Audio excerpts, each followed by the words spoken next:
Hello and welcome to the Mason Cable News Show. I hope everyone has had a great weekend. My name is Brandyn Fragosa. And I'm Matt Stalzer. As of September 18th, U.S. News & World Report has ranked George Mason at the place of 51st in their ranking of all public universities in the country. Along with this ranking from U.S. News & World Report, Mason has retained its place in the top 20 universities in the country for innovation, along with #1 university in Virginia for social mobility. This past Thursday, the Hispanic Latin Leadership Alliance held their annual Bienvenida Latina celebration. To kick off Hispanic Heritage Month, the celebration included live performances, traditional food, and fun activities for everyone to enjoy. The event occurred in the Sub 1 Quad and lasted for several hours. This week is APAC week. Join APAC as they host numerous events. On Tuesday, they hosted a phone charm and bracelet making event in the Hub Ballroom. Today, they will be having a game and pizza night in the Corner Pocket from 6 to 8 p.m. Thursday, there will be a s'mores kickback in the JC's South Plaza from 6 to 9 p.m. And Friday, we will finish the week with the Okonami Grill fundraiser, an event that will occur from 12 to 9 p.m. at Okonami Asian Grill at 9623 Fairfax Boulevard. Now, we head to Jeff for the weekly weather report. Hello Patriots, and welcome to the first week of fall. Today was mostly sunny with a high of 79 before dropping down to a low of 56 in the evening. Thursday will be sunny with a high of 80 and a low of 59. Friday will have a high of 74 and be partly sunny during the day, and into the evening there will be a low of 59 and a 60% chance of rain. Saturday will be the first day of fall and will be a rainy day with a high of 67 and a low of 60. Sunday will be another rainy day with a high of 73 and a low of 58. The sun will return on Monday, bringing along a high of 76 and a low of 60. Tuesday will see a bit of sun with some clouds and have a high of 73 and a low of 58. While the first week of fall will be rainy, enjoy the cool weather, Patriots, and keep that umbrella handy. Thank you, Jeff. Food insecurity is one of the biggest problems facing the country, but less known are its effects on college students. This is where Patriot Pantry steps in. Its mission is to help students facing food insecurity by providing non-perishable food items. They aren't just limited to food, however, as they also provide clothes, toiletries, and school supplies to George Mason University students, staff, and faculty in need. The Patriot Pantry is supplied by donations from students, registered student organizations, George Mason departments and offices, and local community members. You can donate today by visiting their Instagram at GMU Patriot Pantry. Now we head over to Shreyas, who will update you on all things sports.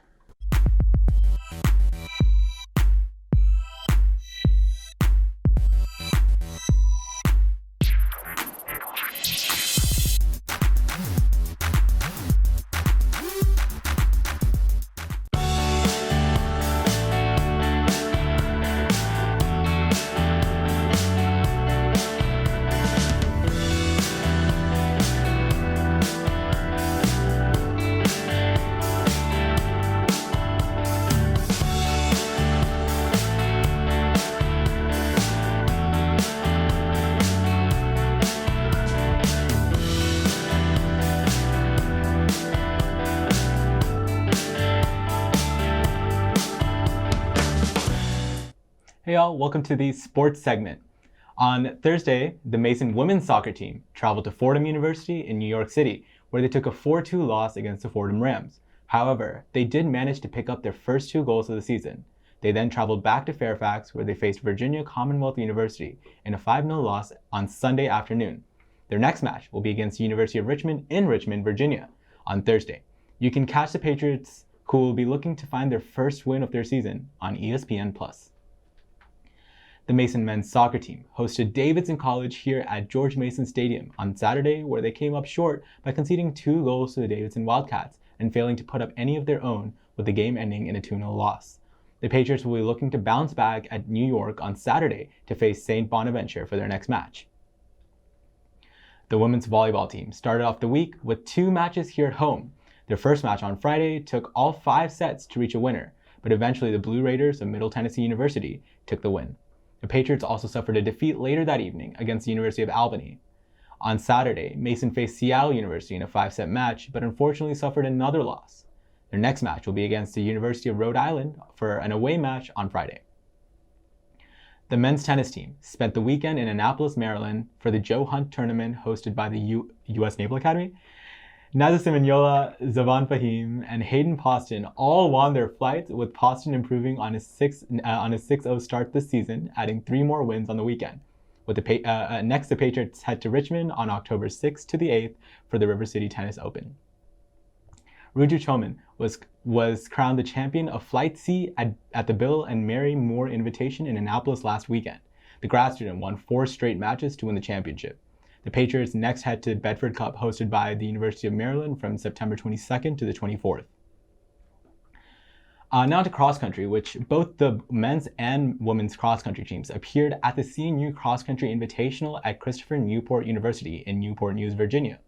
The men's claimed the top spot, with Mason Love crossing the finish line first ahead of 125 runners, and right behind him in second was Wesley Bond.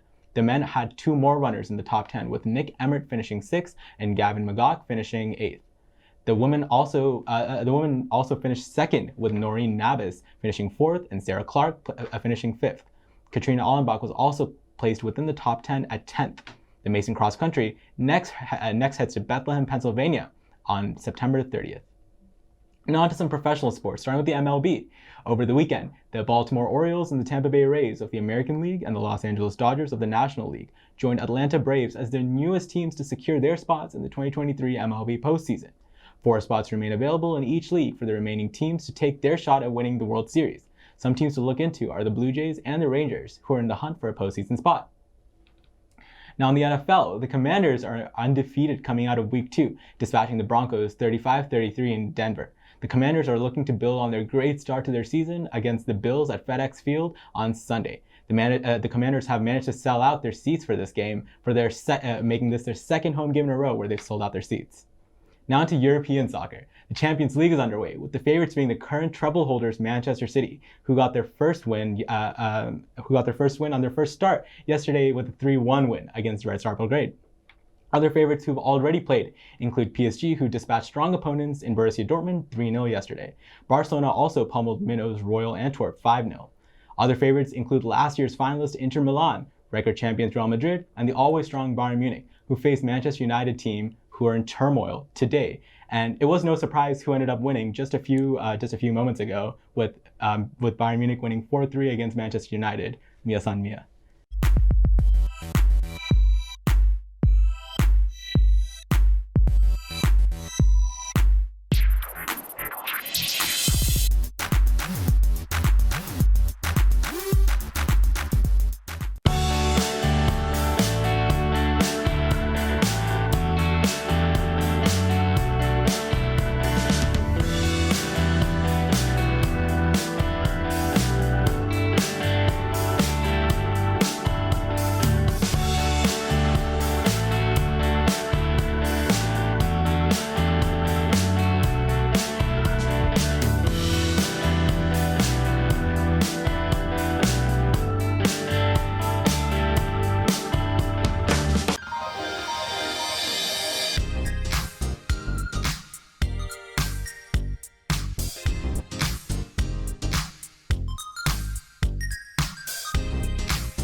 There's a one hit out towards right field. They'll wave the run home. Here comes the Ponte. Here comes the throw. It is not in time. George Mason wins. Oh.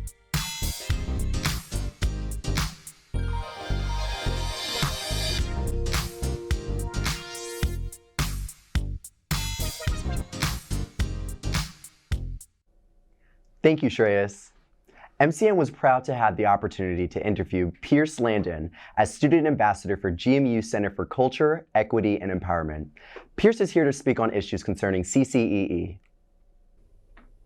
Hello, everybody. Today I'm here with Pierce Landon, a Student Ambassador for CCEE. How are you doing today, Fierce? I'm well. Thank you so much for having me. I'm so excited. Of course. And I guess before we start, as like a prelude, what is CCEE for the students to know? So CCEE is the Center for Culture, Equity, and Empowerment. We are a part of university life. We share a space with the First Gen Center and with some of the offices for LGBTQ resources. Our whole mission and our whole values are that we are really trying to create a community and a culture on campus where oppression is not tolerated in any form against anybody.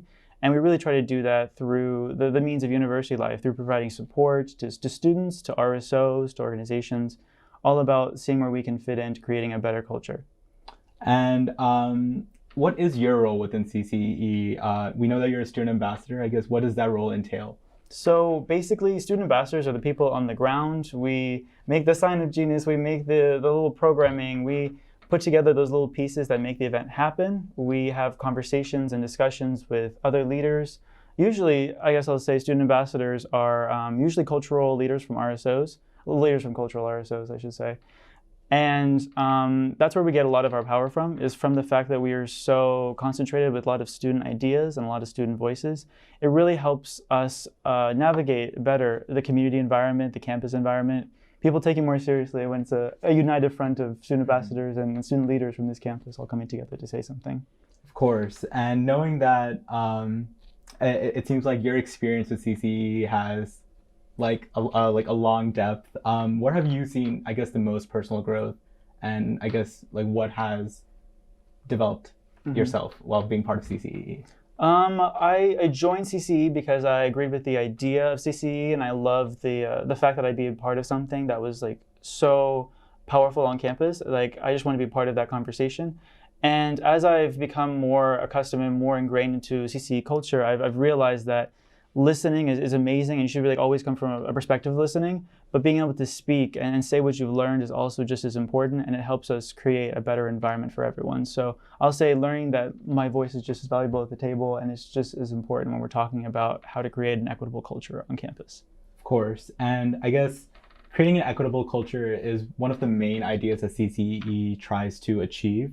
I guess what's their aim within campus? I guess another way to word it is, what's their role within campus and campus life? The role that we play, it's kind of multifaceted in that we provide support to communities of color and like an individual lens and a larger contextual lens in terms of like serving the community.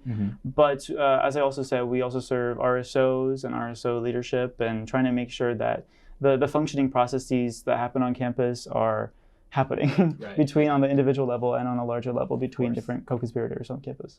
And I guess having that like equitable space and having those inclusive spaces are very important. In an academic setting, because CC is part of George Mason, why is it more important that these equitable like voices or having more inclusive voices is like necessary? Yeah, I mean, we talk about safety and well-being and the safety and well-being of our students. That's really intrinsically linked with creating an equitable and inclusive culture, because those things together can make people feel more empowered. It can build a more vibrant community and community life. It inspires empowerment on an individual level for specifically people of color or people from historically marginalized backgrounds. And I think that's the point of like, by cultivating equity and inclusivity, we're cultivating empowerment. So I think empowerment in those academic spaces and everywhere on campus is just, it's fundamental. Yeah, and I guess CCE's like goals are always unchanging in that they want to make things permanent for a long time. So I guess instead of tentative goals, what are some things that CCE is always trying to do and always trying to maintain throughout campus? Yeah, it's just as important for us to look internally on ourselves and say, are we representing communities as well as we can on campus? Are we keeping ourselves in an intersectional mindset in terms of identities being represented? Are we looking at ourselves as critically as we try to push other people to like look at themselves? It's trying to lead by example. And so I think making sure that we're showing up in spaces right, making sure that we're analyzing ourselves and making sure that we're not like being quiet when we know that something should be said. Of course. And some goals can be tangible. I guess what are some like short and long-term goals that you guys are trying to achieve sometime soon, I guess? Yeah, I mean, some short-term goals are also providing more support for RSOs on campus. including more voices of student leaders in discussions. There's always room for another student leader at the table, in my opinion.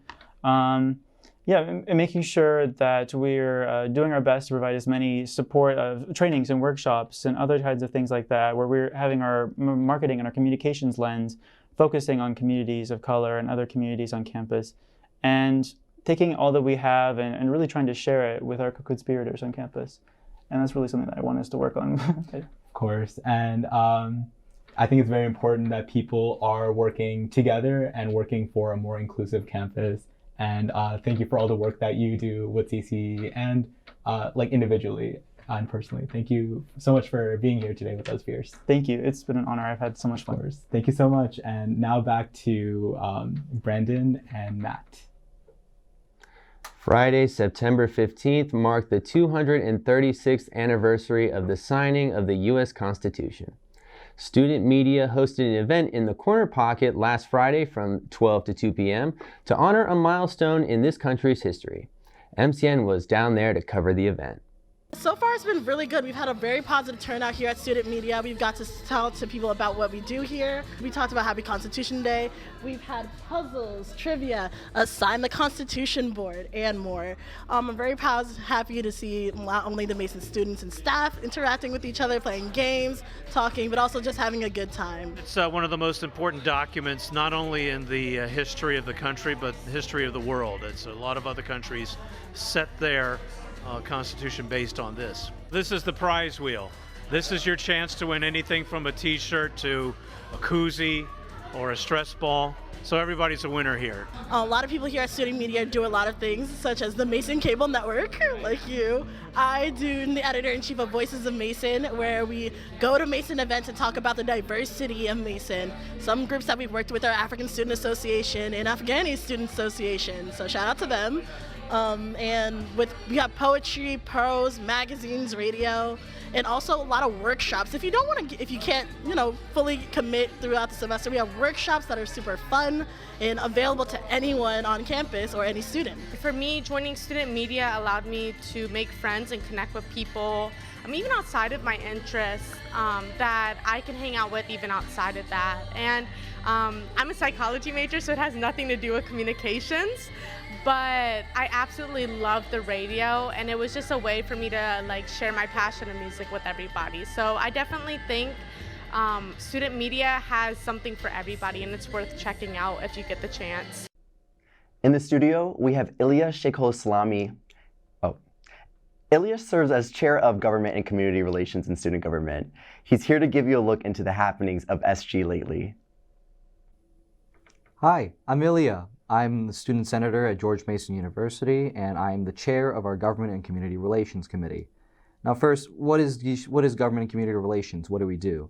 Well, the purpose of our committee is to equip the Mason community to be civically engaged with the local government and with the community. For government, we interact mostly with the local, which is, in our case, the City of Fairfax Town Council and the local Board of Supervisors.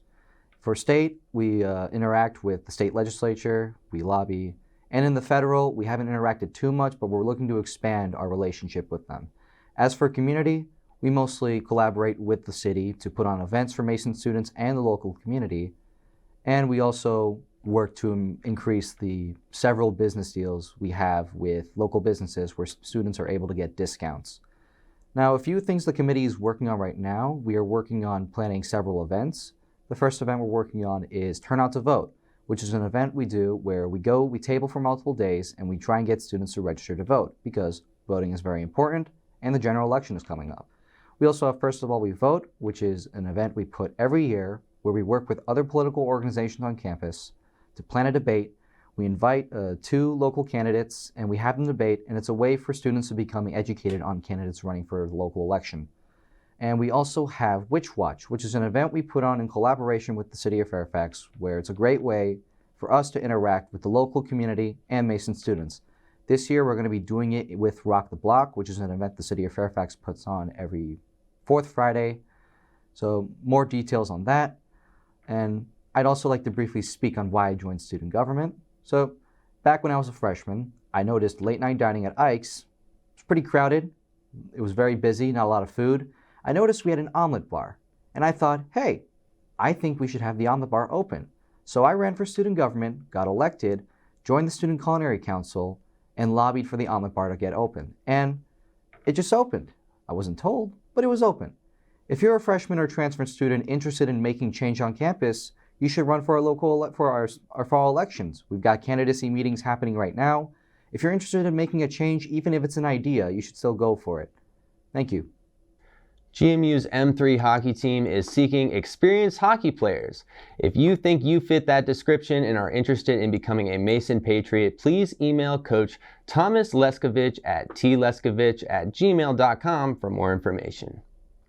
So Brandon, are you ready for fall? I am ready for fall. I actually hate the summer and I hate the heat, so I'm ready for the cold. What about you, Matt? I love the fall. Like, this time of year always reminds me of new beginnings. You know, watching the leaves change color. It's inspiring. Love to hear it, Matt. Well, thank you for tuning in, Patriots. You can keep up to date with news on and off campus if you follow us on Instagram at MCN on TV, on Twitter and Facebook at Mason Cable Network, and subscribe to our YouTube channel. I'm Brandyn Fragosa. And I'm Matt Stalzer. Have a great rest of your week, Patriots.